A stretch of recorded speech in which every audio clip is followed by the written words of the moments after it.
Welcome to the Futurati podcast. Any member of the Futurati is somebody who believes in the power of the future. We know there's a better world ahead, and we indeed have the power to make it so. In our podcast, we talk to the best minds in the world about the most urgent problems facing mankind today, and we hope you learn as much from them as we do. I'm Thomas Fry, a professional futurist and keynote speaker. And I'm Trent Fowler, a machine learning engineer and author. Thank you for joining us.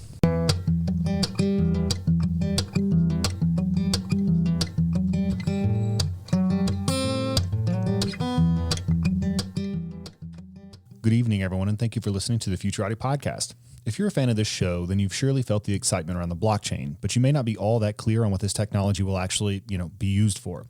Well, tonight's guest will help you clear up that confusion. Scott Ruoti is an assistant professor at the University of Tennessee, where he focuses on security and privacy, usability, and human-computer interaction. He takes a diverse and multidisciplinary approach in studying everything from optimized emailing systems to the distributed ledger, and we are thrilled to get his perspective on use cases for the blockchain. If you enjoy this interview, please subscribe to the podcast and share it with your friends, and don't forget to check out our website, futuratipodcast.com. Scott, thanks so much for coming on the show. Yeah, it's great to be here. Thanks for having me. Tell me a little bit about your background, your interests, and what brought you to working on the problems that you work on today. Yeah, so right now I'm an assistant professor at the University of Tennessee. I work in cybersecurity primarily.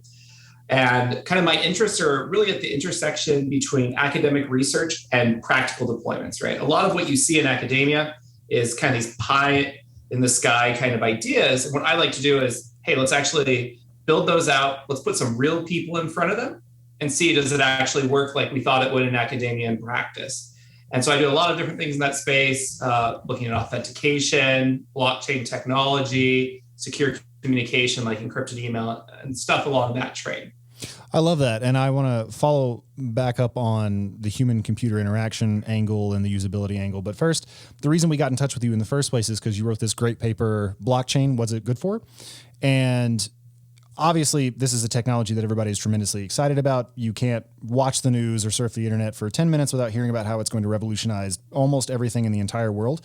But there's a paucity of people thinking seriously about real-world applications of it. And it strikes me that given your academic interests, you'd be a good person to speak to that. So could you just sort of walk us through the final third of that paper, some of the applications that you see the blockchain being used for, whether it's cryptocurrency, voting systems, data storage? You walk through a number of them. So wherever you want to start, let's just get into that.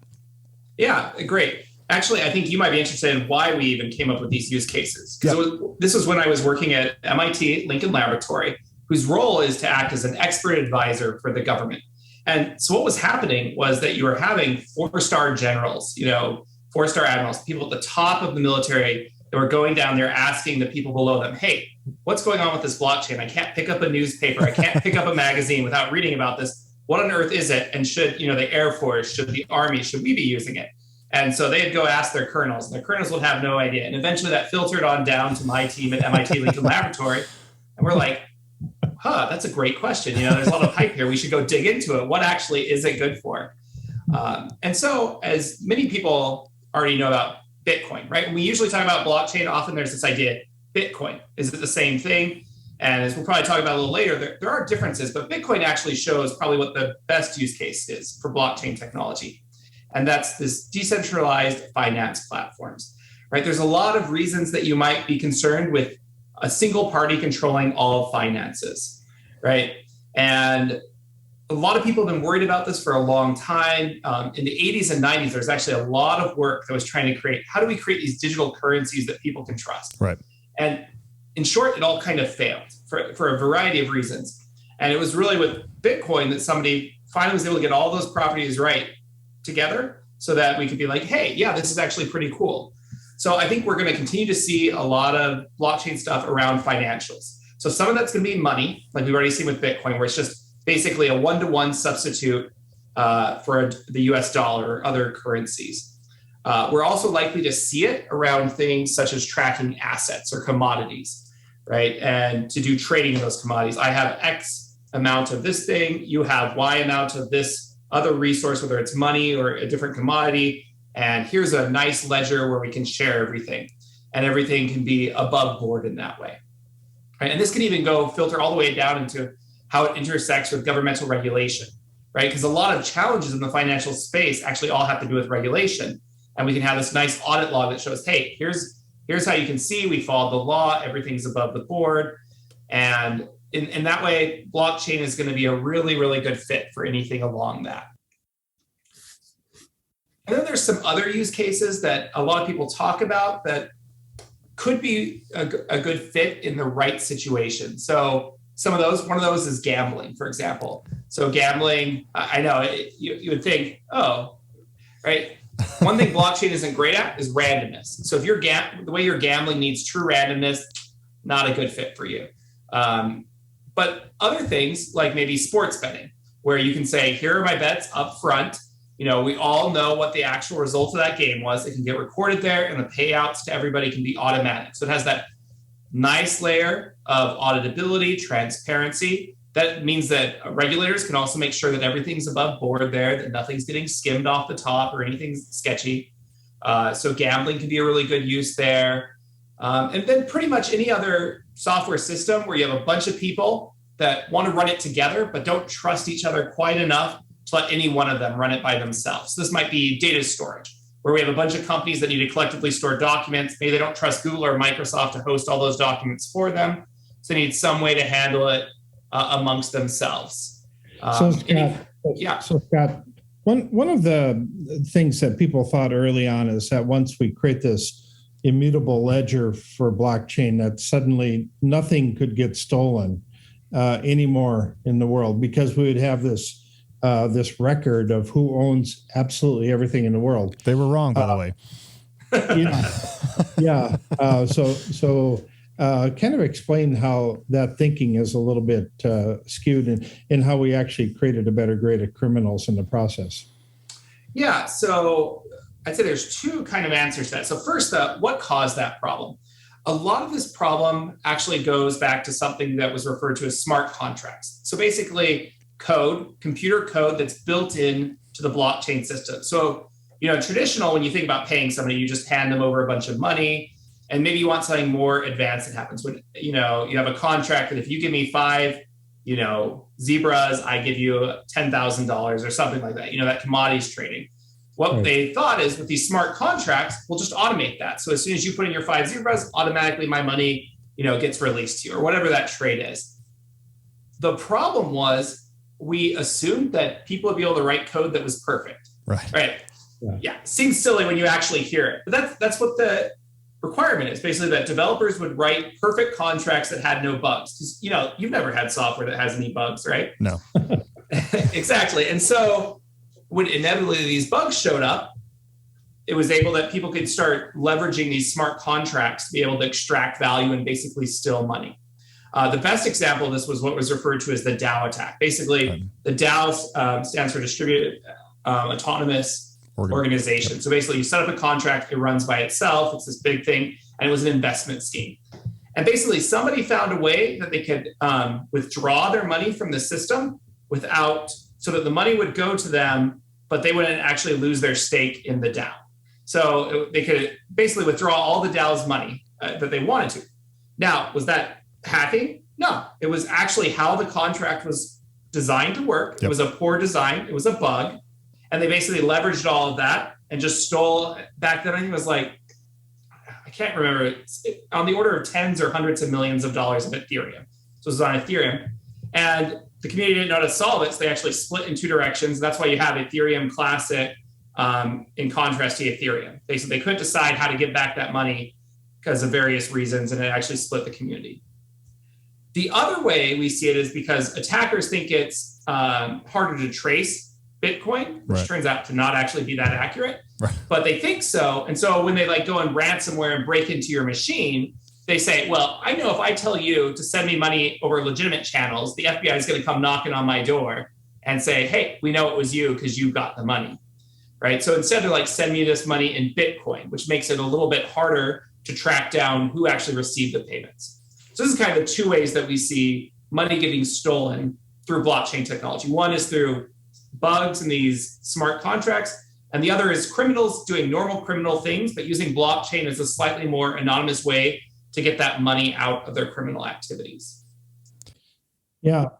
So a few years ago, I came up with this scenario where it wouldn't be long before we would have a voting system and we could actually hold global elections.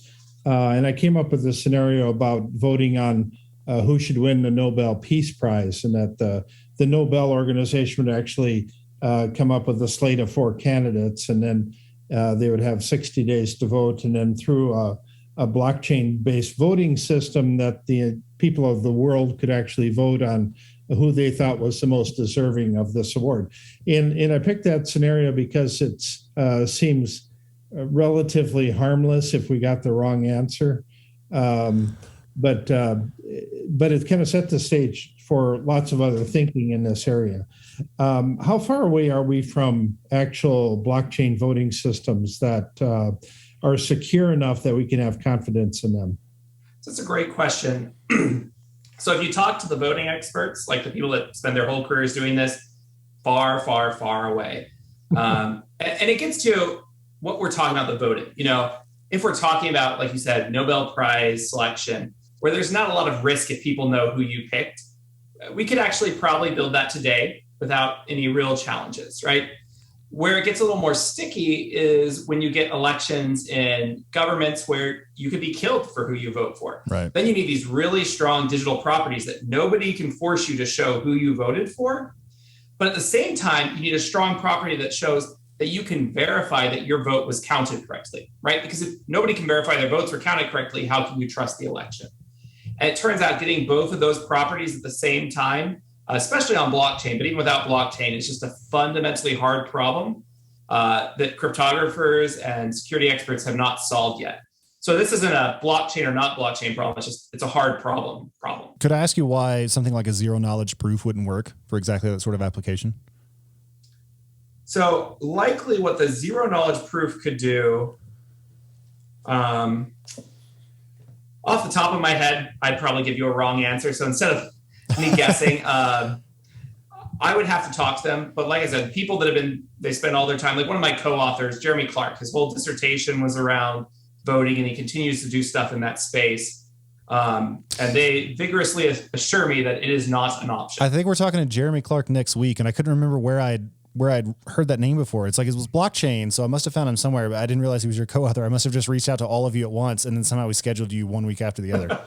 Yeah, so he'll be really good, especially to talk about with those voting issues. Like I said, he still does a lot with that. He does a lot with some of this counterparty risk that's associated with blockchain, where I say I'll give you $5,000 in real money on the blockchain, like when I'm cashing out my Bitcoin, but how do you actually know I gave you the real currency? He does a lot around that too. So he's a great person to talk to about these issues. I wanted to ask you a question just about the general deployment of blockchain systems. Have you read Saifedean Al-Musa's book, The Bitcoin Standard? I haven't. He makes the case there that people are rather more sanguine than they should be about the potential use cases of the blockchain. And in particular, there are 2 primary reasons. No, it's not that. It's that there are 2 things that have to be true for a blockchain system to be a good candidate for facilitating an application. And first of all, it has to be worth paying the high costs of decentralization, because it's spectacularly wasteful to have, duplicate ledgers in every single node. And it also has to be possible to maintain that decentralization. You can't have a decentralized application when only 50 people can stand up a node and run it. So it's got to be easy enough for people to do on general hardware, and it's got to be worth paying those prices. So given that you've thought a lot about the ways blockchain might be used, I wonder if you have any response to that, whether it's for voting, whether it's for data storage. It seems like often centralized solutions may not be better along various dimensions, but along cost and economic efficiency, they are, and so people will default to those, especially since there are lots and lots of those already laying around. So how do you feel about that? Yeah, I actually completely agree with him. And I'd say that was one of the main critiques that we came out of our work, is that you see, because of hype, a lot of people jump straight to blockchain. I need a blockchain. Right. And really in our work, we identified 3 main properties that make up blockchain, right? So the first is that you have a group of people that need to share governance and critically operation of that system, right? So it can't be we share governance and then tell one party to operate it for us. So that we are all going to operate it together. So that's property 1. Property 2 then is that we have some type of verifiable state, so that once we write into our ledger, once we write into that log, it can never be changed without every one of us detecting it. Right. And then third is some kind of resilience to data loss. And that gets to this idea that if something changed, the rest of us are able to say, no, this was what the original state was, and everybody can verify. So there's no way to remove a record. And the challenge is a lot of software will often need one of those three or two of those three, but rarely all three of those. And if you only need one or two of those, there are other solutions that have the same guarantees as blockchain, but are far more efficient, like you were mentioning in the book, right? And so it's really only when you need all three of those, which is pretty rare, where you really want blockchain. Because at that point, if you need all three of those, blockchain is the only way to go. So is it safe to assume that all the solutions you talked about in your paper are ones which would benefit from having all three properties? So like data storage or voting or something like that? So we talk about those in terms of what they can do well as what they can do poorly, because it's not always the case, right? So like data storage is a great example. I'm sure we all use Google Drive or something like that, right? And in that use case, usually you don't need a full blockchain solution. And in fact, for most government operations, that's also fine. Like the government, the military can use their version of Google Drives that have some additional security controls. Whereas in contrast, one thing where we did think blockchain was useful was this multinational data sharing. And this came out of the need to do humanitarian aid and disaster relief for the military, right? We go down into South America and we're working with those governments. And the way it currently works is all those governments send up their user credentials, all their data gets shipped over to the US, and the US runs it. And it turns out nobody's really that happy with that situation. The US doesn't want to have to run the whole system for everybody because that's a huge overhead for us. And all those other countries wish they could control their own user bases, have a lot more control over their own data, right? That shared governance. So now blockchain becomes very helpful because we need that shared operation and governance. You know, we need that data resilience. Nobody wants their data to go disappearing. And we want to make sure that all accesses are logged by all parties, so that we can see if my personal data is getting shared to places I said it wasn't supposed to, so that I can act appropriately. So each of the use cases we talk about could be enabled by blockchain, but it's not an obvious answer, except for maybe cryptocurrency, because like I said there, in all the years we've tried, we've never come up with really a better solution than blockchain there. So Scott, 10 years from now, well, let's go 20 years from now. What are the primary uses for blockchain going to be then? And what are the uses that are going to crash and burn along the way? Yeah, that's a great question. So I personally, and this is reading tea leaves 20 years in the future, I do think we're going to continue to see things around cryptocurrency. There's just too much interest there. I just do not see that completely cratering. Now, are we going to have the same cryptocurrencies today that we have in 20 years? That I don't know. Likely there will be some connections at the least, but many of these other smaller coins may have gone away. Or we might actually see a much larger proliferation of them, right? Things like, I recently switched over to the Brave browser, and it actually has a way that it pays you in their own specific currency, which is called a Brave Attention Token. It's its own little cryptocurrency built on top of Ethereum. So I wouldn't be surprised if we continue to see a proliferation around that way, where instead of just these credits that companies used to give you, they're actually recorded somewhere where you don't have to worry about losing them. In other places, though, I do think we'll kind of see blockchain go away for a lot of these cases where what people wanted was really simple, like data lakes. They just need a place to throw all their data, and they're going to realize, like, why on earth do I need all this overhead of blockchain to do all this? And I think some of those less well thought out use cases are going to disappear. Whereas cryptocurrency continue to go up, probably more around smart contracts. I think people like that transparency. So systems like Ethereum will continue going on. They'll still have bugs, but people really like that transparency. And then I guess another area that I think will disappear, and this is maybe my pessimism with authentication research a little bit, is I think identity management. There's been that real push for like self-sovereign identities. Like I'm going to control all my identity by throwing it on the blockchain. I think that's going to face some key usability issues that in authentication we haven't solved in like the 50 years we've been trying. And I don't think blockchain makes any of those issues easier. If anything, it makes them harder. And I think that's kind of being ignored. So I think that's eventually going to go away. What do you mean by authentication specifically there? Yeah, so right. Authentication is when you prove who you are. The most common form of authentication we're using is using your password. But there's been this real push to, decentralized identity wallets, sometimes called self-sovereign IDs, where the idea is you're going to have basically a wallet of a bunch of identifiers that's stored on a blockchain. And when you want to prove who you are to a website, no longer do you just create an account there, but you can hand them tokens from your blockchain wallet and says, hey, Scott, that's his name. He's really a US citizen. You can allow him to have this access. Oh, Scott, he's over 25 years. You can rent him a car. I'm not going to tell you how old he is, but here's a provable token that he really is 25 years or higher. And so there's a lot of hype around that too.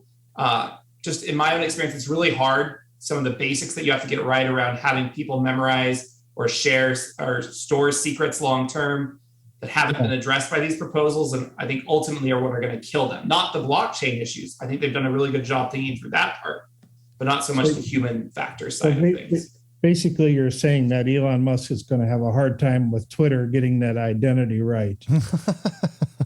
Yeah, he says authenticate all the humans, and that's, I think he's going to learn how fundamentally difficult of a problem that is. Yeah. Very interesting. So we've actually had a couple of people on the podcast who were promoting blockchain as a solution to that, or were heading startups where maybe it wasn't blockchain specifically, but they were trying to make it easy to run your own personal server to manage your identity and to control who is able to see medical data for how long, under what circumstances, and just generally give people a bit more sovereignty over this cloud of data that follows them through their lives and is monetized by third parties and exploited in various ways. So you just, for the record, your stance is that that's a much harder problem to solve than people appreciate, and it's probably not going to work.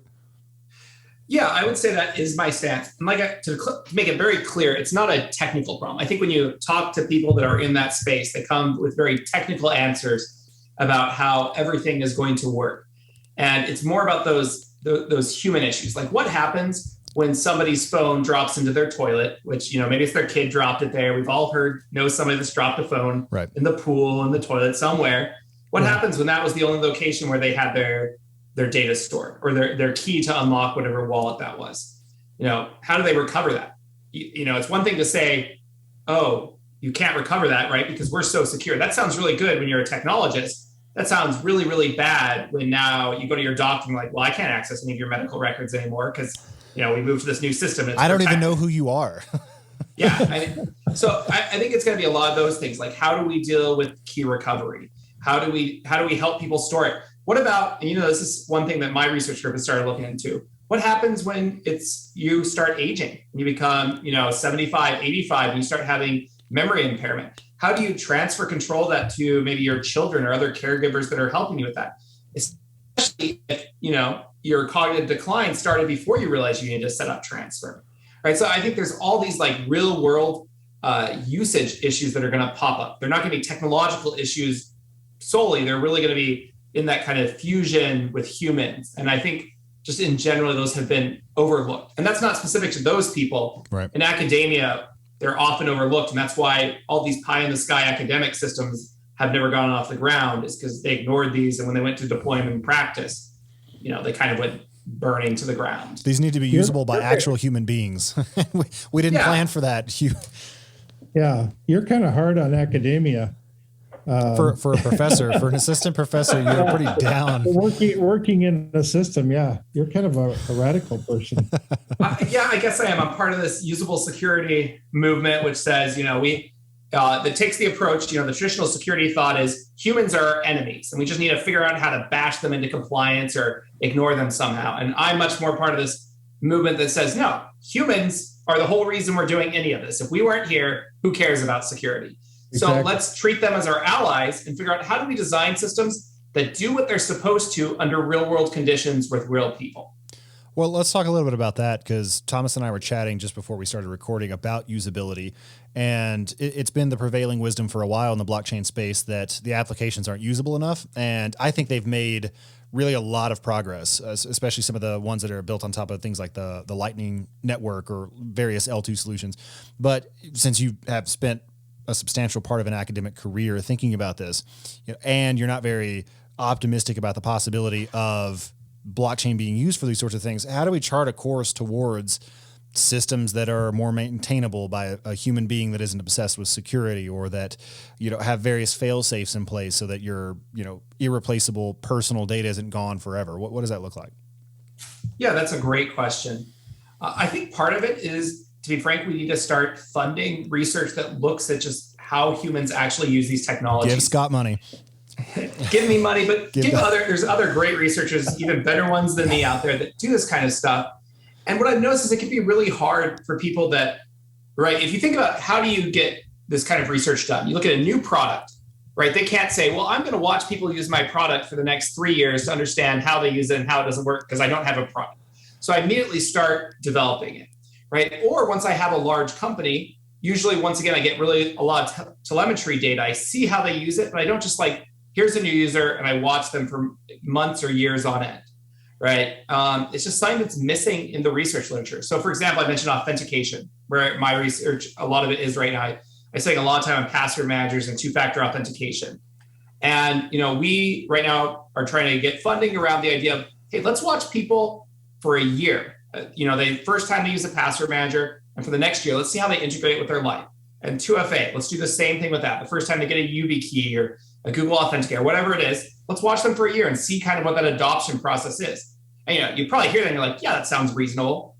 That is almost an order of magnitude longer than anybody's ever watched anybody, right? And it kind of surprised us when we put it together. It's like, yeah, that's right. Nobody's ever actually looked at these things in length. And if companies have, they sure don't share that information with the broader research community. And so I think there's more stuff like that needs to be done. And it doesn't have to go to academics necessarily. It can be within companies. But if it's within companies, we really, to be frank, would need them to share that information a little bit more freely than they are if they are doing this already. I say if, because I have no clue. They're that tight mouth that I have no clue whether they're actually doing these long-term studies. I hope so. And so I think if we're going to see more of these usability challenges get overcome, we're going to need more of those kind of studies. Where I think you're right that we have seen progress is more around developer usability, not necessarily end user. And that's because, to some extent, who are the developers? They're the same people that are building these blockchain systems. Right. So when it's miserable for them, they know really quickly and they can start thinking about ways to improve it. Right. And so they're getting a lot more attention. We just need a lot more of that attention from the end users as well. Yeah, we've interviewed a number of experts on cryptocurrency, and we asked them the question about when they first heard about Bitcoin. And several of them have responded that they've heard about it in 2011 or 2013, but at that time it was way too geeky. It was way too hard to interact with, and so they just ignored it for another 4 or 5 years, and then got into it around 2017 when things started getting simpler. Now, most people. It's still such a small niche community that are using cryptocurrencies or investing in them.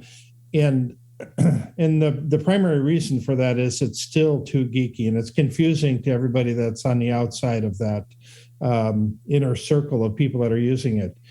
How do you think that this will evolve over time, and how is it possible to actually create kind of a usability standard that would actually go along with cryptocurrencies to actually encourage people to move into that direction, to make things simpler and lower the IQ for people getting involved? Yeah, that's a great question. And I think cryptocurrency is probably the place where we'll see usability strides the quickest. And in fact, we already are for end users. And the reason for that is I think we have arguably millennia of experience in how to make financial instruments usable by end users. And where we see cryptocurrencies doing a good job, in my opinion, is where they're leveraging that institutional knowledge and saying, how can we make it this easy for cryptocurrencies as well? So for example, one product I've been hearing about recently does cryptocurrency investing through an IRA, right? This long-term retirement income account. And people already know about IRAs, maybe not as much as they want to, but we've heard that term. It's in the back of our minds. And so when somebody says, hey, you can take your money, throw it into your IRA here, same normal limits apply as any other IRA, but we're going to, instead of having stocks in there, it's going to be cryptocurrency. That clicks with people. We know how to make IRA offerings work. And now we just have to, in the back end, they're kind of blockchain for people. and Bitcoin or other cryptocurrencies. So I think where we can leverage it in financial, we're already seeing a lot of progress. It's a little harder in other areas where we haven't already had all that institutional knowledge about how to make it usable. So we've been fairly conservative and sober throughout this conversation and have stuck kind of the facts, but I wanted to know if there are any projects that just really, really excite you in this space. And it could be cryptocurrency proper or just the possibility of distributed governance through tokenization over a DAO. I mean, anything, just leaving reality aside. What is it that really, what is it that you hope succeeds in spite of the bad fundamentals, let's say? Yeah. So ignoring, let's say, magically we figure out how to do all the usability challenges, which are where a lot of my pessimism lies.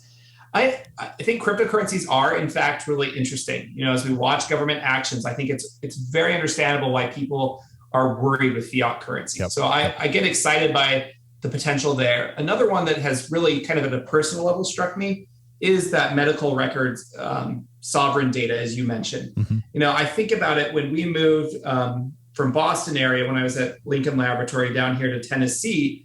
Back then, we thought my daughter had a serious genetic condition. Luckily, that turned out not to be the case. Good. But it was not fun moving her medical records down here. Like, right, we had to go down to the first floor of the hospital, and they're like, oh, here, take this, and like, you know, come back in a week. And they gave us a CD and like a ream of paper that I'm supposed to though give to my new provider. And it's like, what on earth? Like, are we living back in the 1990s? Yeah, that's barbaric.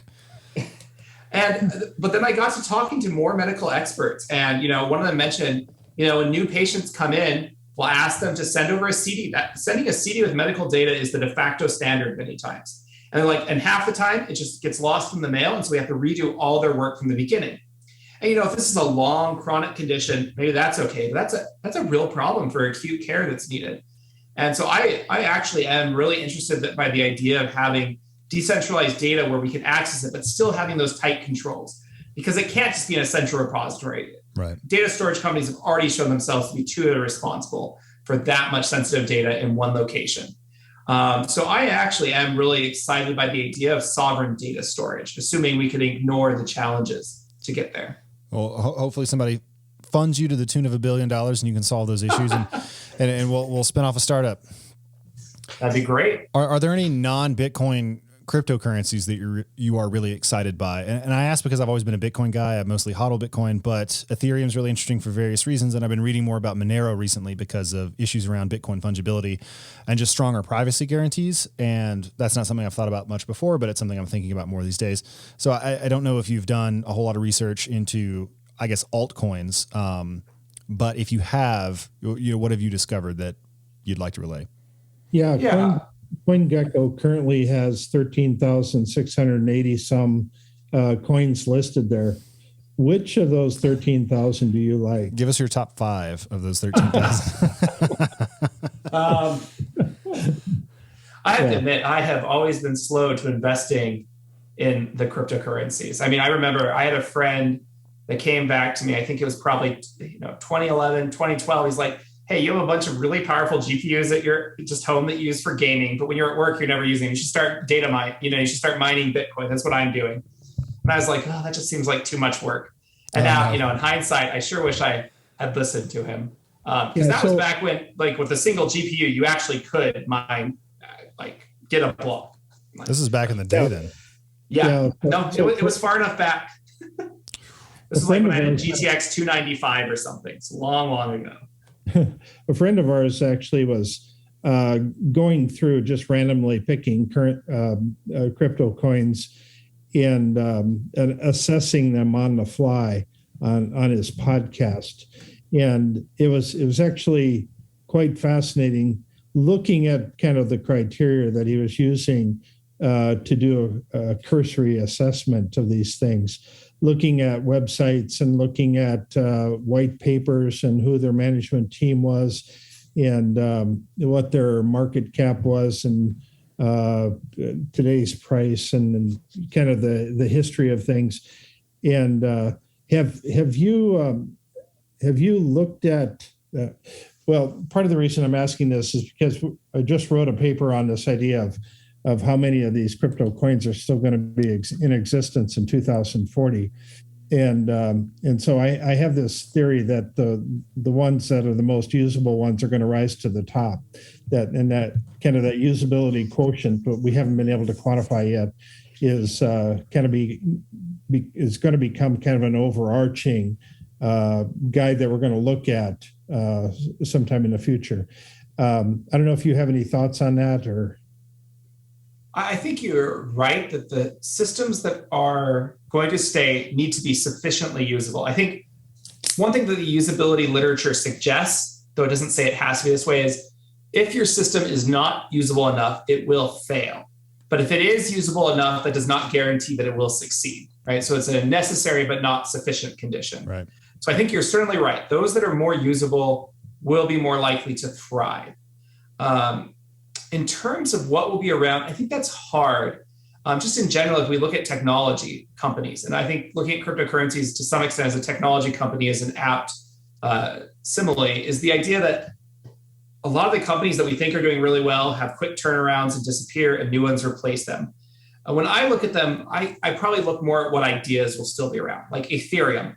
Will Ethereum still be here in 20 years? I don't know. I think so. But if not, I think the idea of smart contracts and these decentralized organizations that people are setting up will be around, right? So I think in terms of looking at that kind of technological stuff, I have a lot of confidence in Ethereum. There's a lot of interest there.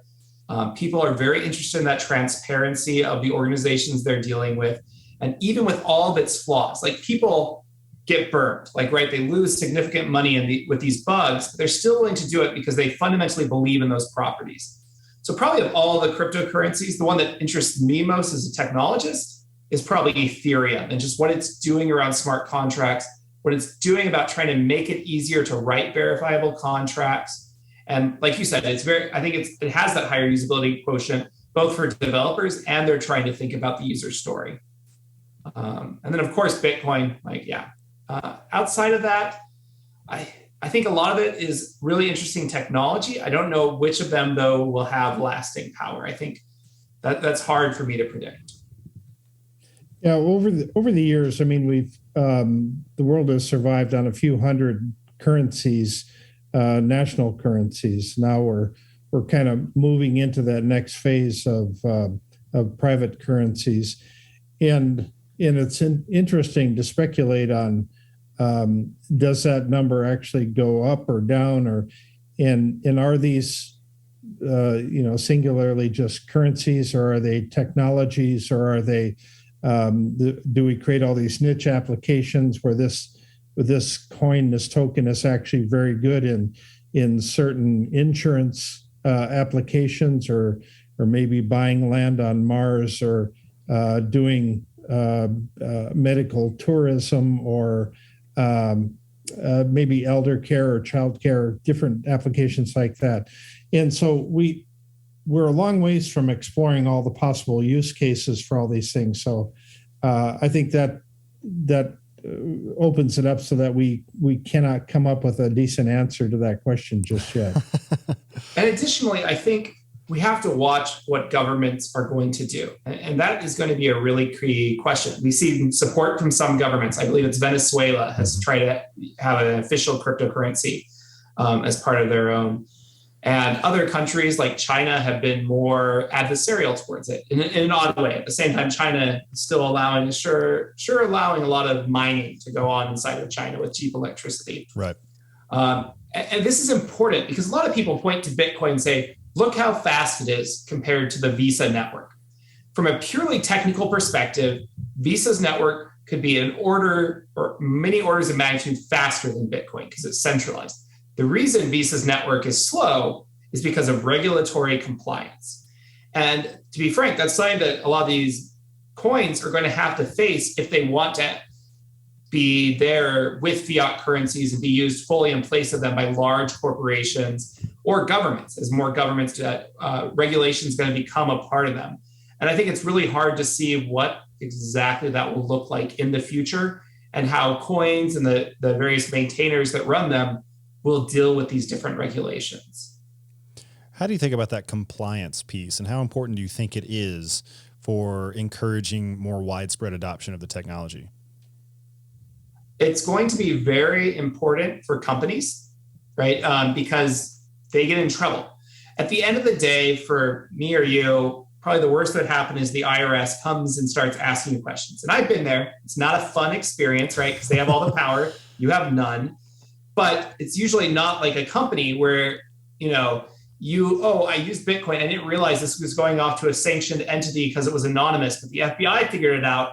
And now I'm on the line for millions of dollars that I owe because I did business with a sanctioned entity, but didn't realize it. Right. So I think for companies, this is something that they really have to care about. And I think as more of these regulatory issues get solved, they are going to be more willing to interact with it. Though I will note, it's not just regulation. There has to be that kind of confidence in it. You have to have less of a wild swing in the valuation of coins, right? Like a company can't go on the ledge and say, I sold you a car for 2 Bitcoin, which today was worth, this is not the real price, but today was worth 30,000, and tomorrow, because of weird fluctuation, was worth 25,000. Like they can't deal with that in their current models. But I think over time, these coins will just get more stable in their valuation. So I think that will go away, and it will really be just this regulation and compliance issue that will impede potential adoption. Yeah, I wrote a piece recently that I was speculating that the tax system that we have, the whole income tax system, that is way too complicated, and it'll naturally implode because of this complexity. And three things primarily. The first is that they can't hire enough people to maintain this onerous system. The second is that cryptocurrencies are taking us off into directions that are incomprehensible to the systems that we currently have. And the third thing is the metaverse, which is the great unknown, which is going to make things exponentially more complicated, even from that standpoint. What's your thinking on that? Yes, everything becomes more complicated with time. I will agree with that. And I agree that many regulatory schemes, including the tax code, have become ridiculously complicated so that no one human understands it. And there is potential there for algorithmic processing, right? So the idea of, yes, there's all these rules, but what if we can algorithmically encode them so that they're automatically figured out and you don't have to play guessing games with the IRS or whatever it is about how this is actually enforced? And yeah. Well, naturally, technology is a great complexity enabler. And but at a certain point, we lose the ability as users of the system to comply with things. And while we can make things more and more complicated if we want to, and automate the hell out of it if we want, but it doesn't mean that it's going to continue to work. I'm curious as to what's the logical end conclusion here, because taxes are not going to go away, but I think the system that we're using for taxes is in jeopardy at the moment. You're asking a very deep philosophical question that I'm not convinced has been answered in the history of humanity. When you talk, it just reminds me of something that Thomas Jefferson talked about, the idea that for various reasons, you need a new revolution every generation or so. And part of it was like, the complexity, and revolutions remove complexity for you. How do you continue with complexity? Because government, even when we get rid of regulations, it still seems like we have more regulations than when we started. Right. And so I'm not sure how you get this, right? And this is a common software development issue too. When you build a system, every developer knows what's your favorite thing about building a system. It's when you get to say, let's throw it away and start from scratch. Developers love that because it allows them to manage complexity. But in practice, that so rarely happens. Like modern operating systems, when do those finally implode on us, right? They've continued to get more and more complex, and nobody's willing to go back to first principles, even though people have done that research. Like, at what point do they become so unwieldy that we run into real challenges? This is a great question that I don't think just relates to taxes. It's any system as it becomes more complex. The social system is going to kernel panic soon, and we're not sure what we're going to do with that. Yeah. I wanted to ask kind of a left field question, and that is about the methodology you used in this paper to arrive at the primitives that you attribute to blockchain systems. And it's called grounded methodology. Is that right? Grounded theory. Grounded theory. Yeah. And it's probably common in academia for all I know, but I'd never heard of it before. And yet, as you're describing it, I'm like, well, no, that makes perfect sense. That's exactly how you want to do this. So could you talk a little bit about grounded theory and I guess maybe how you came to use it for this? Yeah. So grounded theory, interestingly enough, actually comes from the social sciences. So a lot of technical people won't have known about it. And this gets to, coming from a technical background myself, I think we hear about social science research, and a lot of times we're like, oh, that's just a bunch of, craziness. It's all just make believe. And to be fair, some of it is. But what they do is, because they don't have quantifiable data, they have this, what we call qualitative data. And so they need to create ways of rigorously analyzing it so that the results are at least somewhat reproducible and reliable. And grounded theory is one way you do that. And the idea behind grounded theory is, a lot of research starts with, we know what the answers are. We have a strong hypothesis, and we're going to create something to test it. Grounded theory says, we want to even take a step back. Let's figure out what are the hypotheses we should be testing. What are those theories that we're trying to generate so that future research can build upon them? And the reason that we chose this methodology, and then I'll speak a little bit about how you actually do it, is because we looked at all this blockchain material that we were reading, me and my co-authors, and we're like, man, there is so much of this that is hype. Right? Like most technological stuff is quantitative. You know whether it's legit or not legit. Right. This, it was like, I don't know. Like some people, we literally read documents that talk about how blockchain technology was going to solve world hunger. And you're like, what on earth? Like, there's no technical system that by itself will solve world hunger. Like, come on. Right. And so but it was all integrated there. It'd be like, 1 second it'd be talking about like cryptographic hashing, and the next sentence would be solving world hunger. And so it's just like all intertwined. And that led us to the intuition, like this is more qualitative data than it is quantitative. So let's use a qualitative analysis method. And so kind of what the approach is, you take all your prior thinking and you just set it to the side at the beginning. And you say, we are just going to start reading a bunch of source documents and we're going to tag things. We call that coding. So we're going to say this phrase, this is a code that describes what they're trying to say right here. And you just go through all these documents and you code them and you just keep going in. And you keep coding documents until you've read a bunch where nothing new has shown up. And that's what we call saturation, right? You've gone far enough that maybe there's some niche ideas that you haven't encountered, but all the major topics you've encountered. Okay, and then you take those codes, which are way fragmented, that describe every little thing, and you group them together into concepts. And then you can draw connections between those concepts. And then these individual groups of concepts, they can be connected to each other. And at the very end of this, then you have your high-level takeaways that are from all these interconnections that you drew. And as you're going throughout this whole process, you're talking as researchers and you're saying, here's my thoughts, right? You're keeping detailed research notes, and those are used there as well. And by the end, you have this really nice description of what your data is saying. Not what you think your data is saying, but what the data is actually saying. And good researchers make sure to split that apart. They'll say, here's what the data says, here's our interpretation of it. And we try to do that. And in our case, it was really helpful because we were able to separate out what we say, here are the technical properties of blockchain, and then what we call the normative properties, or these kind of like relate to the hype. These are what people want blockchain to do or think that it should do. And in some cases it can do, in other cases it can't do, but it's not what it technically does. It's what they want it to do. And then what are some of the normative properties of the blockchain that you've explored or that came out of that? Maybe ones we haven't talked about already. Yeah, so I think one of the key ones that came up was trustlessness, right? So a lot of times when we hear about blockchain, we hear the word trustlessness, right? Oh, we're moving to this trustless system, and that's why I love blockchain technology. But it turns out blockchain isn't trustless. There's still trust there. If you don't trust, for example, in Bitcoin, there's, what is it? I think about 10 miners that probably make up 90, or 10 mining groups that collectively make up 95% of the mining power. If you don't trust them, you don't trust anything about Bitcoin. You're not going to use it. So what we've actually done is we've moved trust and we've diffused trust. So there's a technical property around diffused trust, but the idea of trustlessness itself is a normative property. Some other normative properties we had were things like, public participation. It should be low cost to participate. There should be no trusted third parties. It should be fully transparent. And those are cool, but blockchain by itself does not enforce any of those. You can build a system around it that enforces those. But for example, you can have private blockchains. Like, for example, what I mentioned, data sharing amongst governments. Right. That's not open to the public.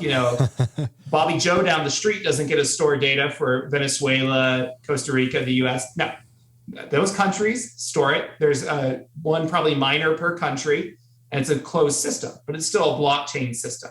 So these ideas around public participation are another one of those.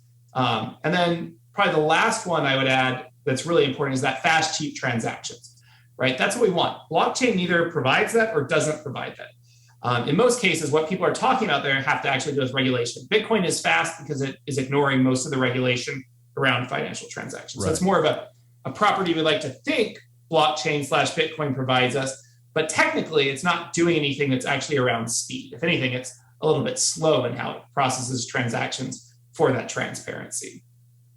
So what you're saying is that we will never get to a point of having trustless fact checkers. Trustless fact checkers. I mean, the reality is trust is always a part of it. It's kind of an inconvenient fact, but the world runs on trust, right? Same thing with Bitcoin. You're not going to buy a car over Bitcoin if you don't believe that the dealership will actually relinquish that car once you give it the Bitcoin, right? And why do we use Bitcoin? Those people that invest in Bitcoin, tomorrow, if the US really said, as part of our public policy, we're going to put $100 billion a year towards destabilizing Bitcoin. Bitcoin would be destabilized. They have access to the power facilities. They have access to compute facilities. They could destabilize it. We trust that the US isn't going to do that, right? So there's all these things. Trust doesn't just go away because of technology. Maybe the ways we need trust change, but they're still there, and they're always going to be there. I think that's a really valid point, both with respect to how important trust is in society and also the fact that blockchains don't remove trust entirely. The more careful breed of thinkers in the space will usually refer to it as trust minimized. It's not that it's completely trustless, that doesn't make any sense, but that you don't have to rely on a third party or the virtue of another person not to leak your data or abscond with your funds. And more I'm beginning to appreciate the ways in which various social systems function to minimize trust in a similar way. So we care about reputations in part because we don't have to trust the other person so much. We have this long history of everything that they've done before. And part of the reason we use money is so that we don't have to trust the other person to return a favor. We could just sort of barter favors, like I give you this thing and you repay me later. But if we just have a thing that greases the skids of that transaction and allows us to just exchange a thing that we both want on the other side of exchanges, then we don't have to trust each other to remember the favors and pay them back later in this like complex labyrinthine system. I think that's a really deep point and definitely something worth meditating more on. Yeah, and in our paper, we refer to that property as diffuse trust, right? It's that's right. The reason it's minimal is because we put it in a bunch of different places. In aggregate, there's just as much trust as there was before. We were just able to split it up so that if right now, if you put all your trust in a fiat currency, if the Federal Reserve goes off the rails, you're host. So it only takes one party, arguably 5 parties, or I think the board, right? Takes those people to go off the rails and your money's gone. Whereas in Bitcoin, ideally, it would take hundreds of thousands of people to go off the rails for your money to have these same problems. It's that decentralization property that people also get really excited about. It's that no one person holds that power because everybody holds that power by virtue of operating as a node in the network. That's a really compelling property of it. Well, this is terrific. I think we've covered a lot of interesting ground here, and we've uncovered a lot of the flaws in the thinking, at least. That's going on in the world today. I find this absolutely fascinating. You're bringing up lots of pieces that I've suspected, but now you're actually validating a lot of these assumptions, articulating them. Yeah. So listen, I really appreciate you coming on the show and actually diving into these dicey topics here. It was my pleasure. Do you have anything? Do you have any last minute thoughts you'd like to leave the audience with? For average people, probably not as much. For businesses, just make sure you're thinking about this deeply. Don't just fall in for the hype because it will sound really good, and You're going to spend many years of development hell, and then it's just not worth it. So look through it, make sure you actually need it. But if you need it, blockchain is the way to go. Well, thanks so much, Scott. We really appreciate it. Okay, thanks. Bye. All right, thanks.